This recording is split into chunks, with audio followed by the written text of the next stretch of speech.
शादी होना कमजोर, भैया दे दो कलाई, बहन आई है। नमस्ते। यह गाना रक्षाबंधन का बड़ा ही प्रसिद्ध है। भले ही ये गाना पुराना हो किंतु आज भी ये बहुत चर्चित रहता है। और रक्षाबंधन का इतिहास इससे भी ज्यादा पुराना है। तो चलिए रक्षाबंधन के इतिहास के कुछ पन्नों को खोलते हैं। रक्षाबंधन की शुरुआत होने के बारे में 3 प्रसंग बहुत प्रचलित है: पौराणिक प्रसंग, ऐतिहासिक प्रसंग और साहित्य प्रसंग। पौराणिक प्रसंग, देखिए ये कोई नहीं बता सकता कि रक्षाबंधन कब और कहाँ से शुरू हुआ, किंतु भविष्य पुराण में यह वर्णन मिलता है कि जब देवताओं और दानवों के बीच युद्ध छिड़ गया था, तब दानव देवताओं पे हावी होने लगे। उस समय भगवान इंद्र बहुत ही घबरा गए थे और वह घबराकर गुरु बृहस्पति के पास गए। तब गुरु बृहस्पति ने इंद्र के पत्नी इंद्राणी को एक रेशम का धागा मंत्रों से पवित्र करके दिया और बोला, अपने पति के कलाई पे इसे बांध दो।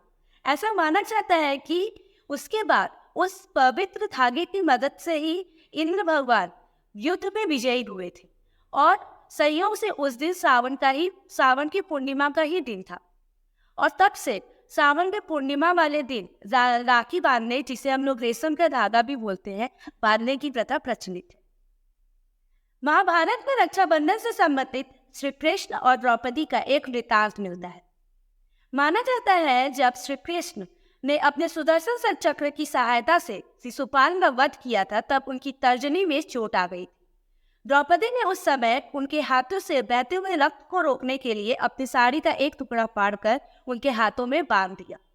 उस दिन भी श्रावण मास के पूर्णिमा का ही दिन था। उसके बाद श्री कृष्ण ने द्रौपदी को यह वचन दिया कि वह उनकी सारे संकटों में सहायता करेंगे। और माना जाता है कि जब द्रौपदी का चीरहरण हो रहा था, तब श्री कृष्ण ने उनकी साड़ी को इतना बड़ा कर दिया था कि वह कभी खत्म ही नहीं हुआ। और तब से ही राखी बांधने की यह प्रथा प्रचलित है।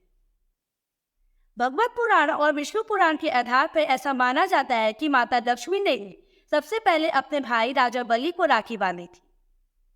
धार्मिक कथाओं के अनुसार पर ऐसा माना जाता है कि जब राजा बलि यज्ञ कर रहे थे, तब विष्णु भगवान वामन अवतार लेकर उनके समक्ष आ जाते हैं और उनसे 3 पग धरती मांगते हैं।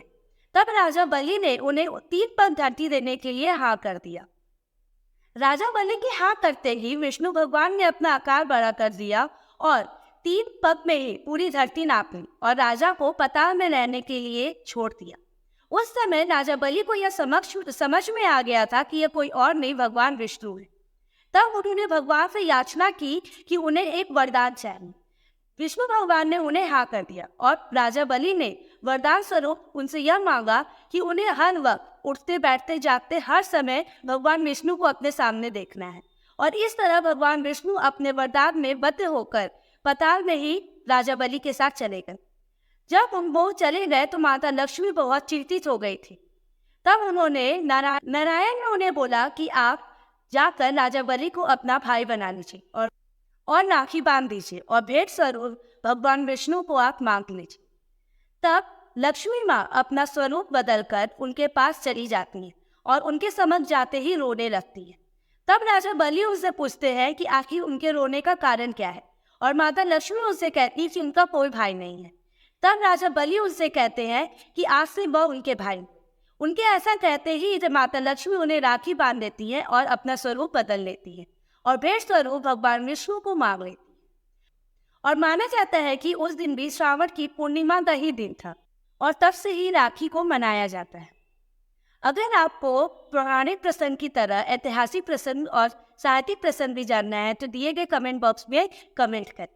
अगर आपको वीडियो पसंद आया तो प्लीज़ लाइक, कमेंट और शेयर जरूर करें और सब्सक्राइब कर लीजिएगा ताकि आपको इसी तरह अच्छी अच्छी कहानियाँ मिलती रहे।